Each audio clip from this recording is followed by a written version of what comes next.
The wind rolled low through the canyon, whistling between the broken stones like a mourner at a grave. Cold clung to the dirt, frost feathering the rocks where shade still held on. And there she lay, curled beneath a blanket that looked more like a ragged shroud than cloth, unmoving but not gone.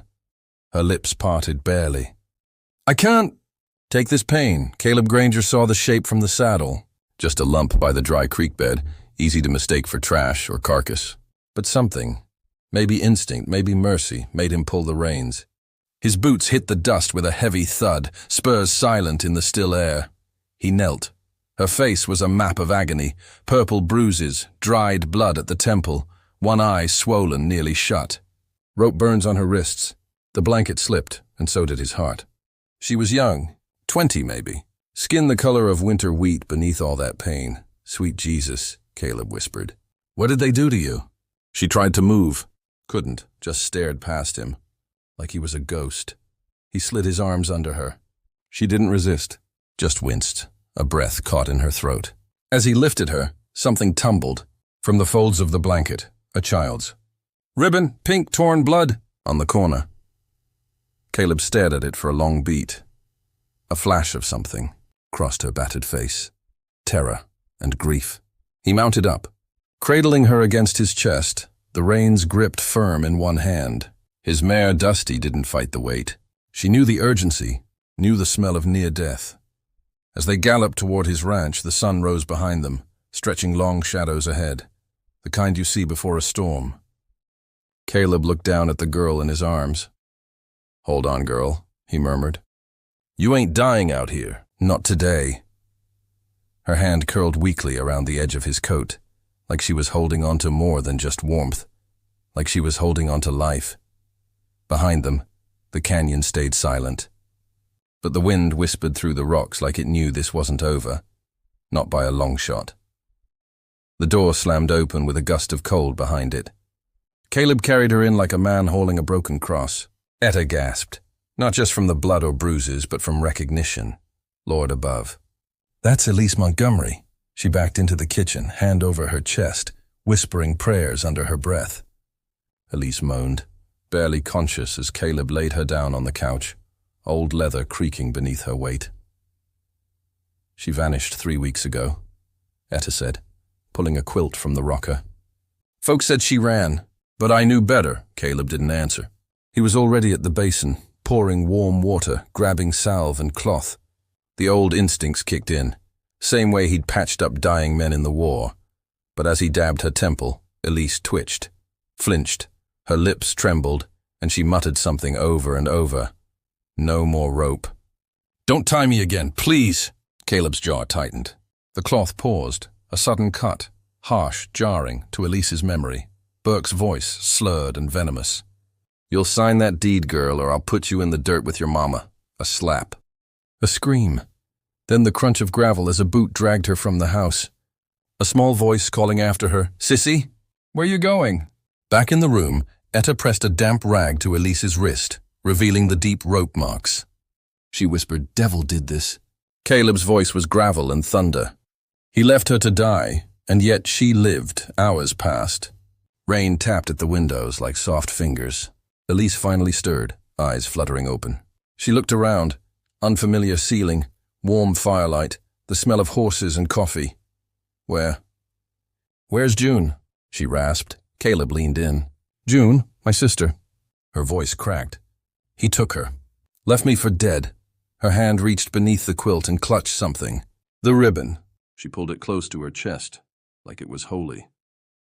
Caleb stood slowly, his silhouette casting a long shadow across the room. The fire behind him made his hat brim glow like a halo, but the look in his eyes was something else.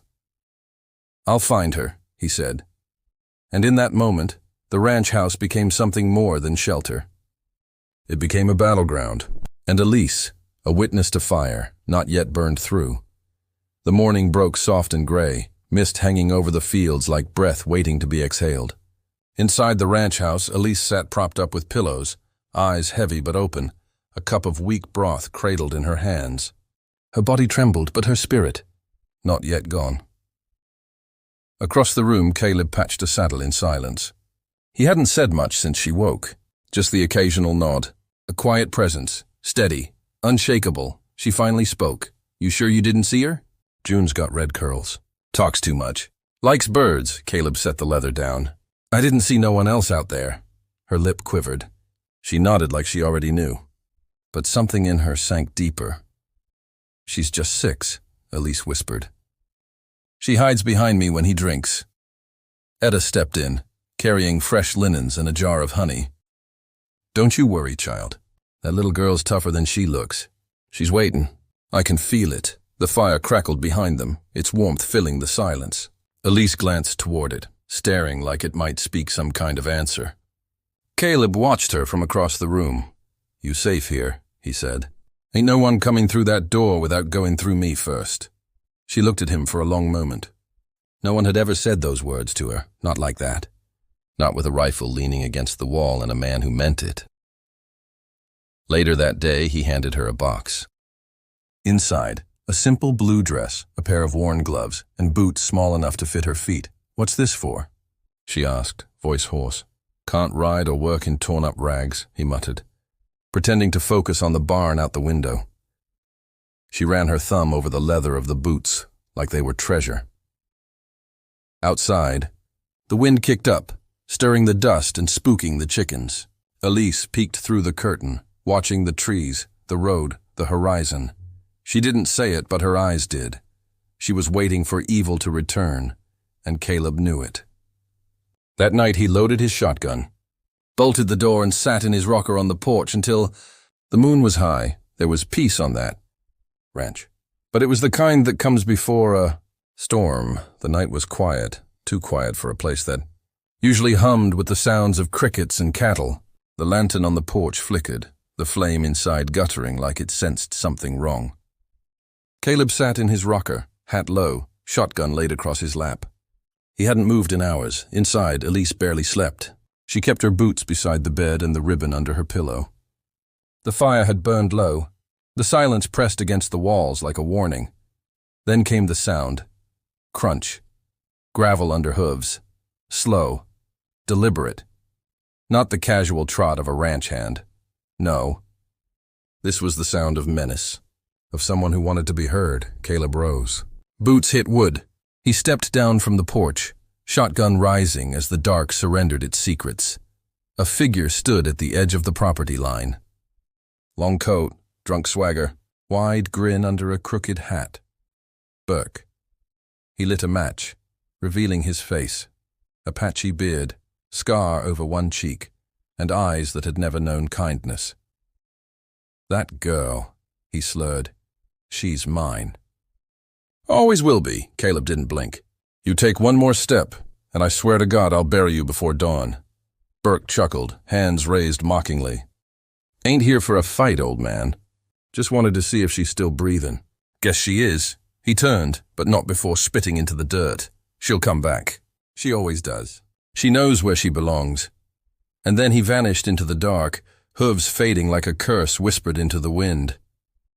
Inside, Elise had heard it all. She hadn't moved, hadn't breathed.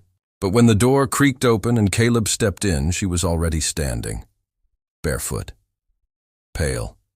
"He was here," she whispered. "Wasn't he?" Caleb nodded. "But he's gone now." Tears didn't fall. Not this time. Instead, her fists clenched. "I thought I left him behind." "No," Caleb said. "But now he knows you're not alone." He bolted the door and poured a line of salt across the windowsill. Not because he believed in superstition, but because sometimes rituals helped people feel safe. That night, neither of them slept. The lantern stayed lit till dawn, because monsters don't knock, they return when the fire burns low. The sun came up thin and pale, casting long, bone-colored streaks over the plains. Caleb saddled Dusty before breakfast. He said nothing as he tightened the cinch, his jaw working slow like he was grinding glass in his teeth. Elise watched from the porch, arms wrapped around herself. She didn't ask where he was going. She already knew. Lock the doors. "Don't open for anyone but me," he said. Then he rode. The sheriff's office sat crooked on the edge of town, same as it had for 30 years. A bullet hole still marked the upper window, A reminder of the time Amos had faced down 6 men with nothing but a scattergun and a limp. Inside, Sheriff Amos sat with his feet on the desk, chewing tobacco and reading a week-old Gazette. He looked up as Caleb stepped in. "You look like hell." "I seen worse," Caleb muttered, dropping a yellow deed onto the table. "Burke's back. Came sniffing around my place last night." Amos picked up the paper, read slow. "This says he forged her mother's land into his name. He beat her, dumped her in the canyon, left her for the buzzards. She's barely standing, and her sister's missing." Amos's eyes narrowed. The limp seemed heavier as he stood. "I warned that bastard last spring. Told him next time he crossed the line, I'd put him down like the dog he is." Caleb folded his arms. "Then I guess it's time to load your gun." Back at the ranch, Elise moved like a shadow, checking locks twice, triple latching windows. She spotted the old Winchester above the hearth. Her fingers hovered near it but didn't touch. Not yet. Later that afternoon, she found something on her bed: a worn Bible, a fresh bar of soap, and a folded note in Caleb's rough handwriting. "Hope don't come easy. But it comes." She sat on the porch that evening, legs tucked beneath her, watching the wind pull dust across the horizon. For the first time, she didn't feel hunted. Caleb returned just after sundown. He didn't say what Amos promised. Didn't need to. He looked at her and said, "You'll sleep easier tonight." And for once, she believed it. Because the wind had shifted, and with it maybe the law had too. The air was too still. No crickets, no owls, just silence, thick and unnatural. Elise stood at the kitchen sink, washing the Last Supper plate with calloused hands. The ribbon, now cleaned, lay folded by the window. Caleb sat outside on the porch again, shotgun resting across his knees. Boots dug into the wood like roots. Then came the smell. Smoke. Not from the hearth. From outside. Sharp. Wild. Caleb turned his head. His breath caught. Then the night exploded. Flames bloomed behind the barn like devils rising. Horses screamed. The coop erupted, chickens scattering feathers into the sky. Torchlight danced between the trees, casting long, wicked shadows. Burke had come back, but not alone. 3 men rode in behind him, all grins and madness. One fired into the air. Another whooped like a wolf. Caleb raised his shotgun and fired, the blast echoing through the valley like thunder cracking bone. "Etta." "Get the girl!" he roared, voice hoarse with fury. Inside, Elise froze as the front door splintered. A boot crashed through, then another. One outlaw, face hidden by a bandana, spotted her and lunged. She screamed, kicked, fought like a wildcat. But he grabbed her by the hair, yanking her down. "You ain't running this time," he growled. She bit his hand. He roared, staggered back, and she bolted, stumbling down the hall toward the cellar. Etta was waiting. "Down here, child, move!" The cellar door slammed shut, just as Burke's voice filled the house. "Come out, little dove." "I ain't mad. I just want what's mine." Caleb charged through the smoke, blood on his face, coat scorched. He tackled one man into the firelight, fist breaking jaw. Another came at him with a blade. Caleb shot him in the leg, point blank. But they kept coming. Inside the cellar, Elise pressed her back to the wall, hands shaking. June's ribbon still clutched tight. Above her, flames licked the rafters. The house crackled, creaked, moaned. Then came the sound, a wood splitting. Footsteps overhead. Burke was inside. "Ready or not," he slurred, voice dripping with cruelty. "Daddy's home." The ranch was no longer a sanctuary. It had become a war zone. And the devil was kicking in the door. The door burst inward with a deafening crash. Burke stood framed in the glow of fire, eyes wild, shotgun in hand, breath reeking of rot and whiskey. The flames behind him cast his shadow 10 feet tall. "Where is she?"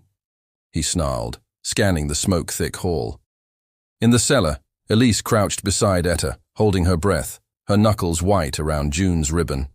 Floorboards creaked overhead, closer now. Every step Burke took felt like a countdown to death. Then, a voice rang out like thunder. "Drop it." "Burke!" A gun cocked. The outlaw spun. Sheriff Amos stood in the doorway, rifle leveled, coat flapping in the heat. His badge gleamed orange in the firelight, boots planted firm on scorched earth. Burke grinned. "You limp too slow, Amos. I limp just fine when I'm aiming." Behind the sheriff, 2 deputies flanked the ranch, rifles drawn, jaws tight. One fired into the air. The other shouted, "Hands in the air, now!" Burke hesitated, then made the mistake. He raised his shotgun. Boom, 1 shot. Right shoulder. Burke spun and dropped like a sack of bricks, howling in pain.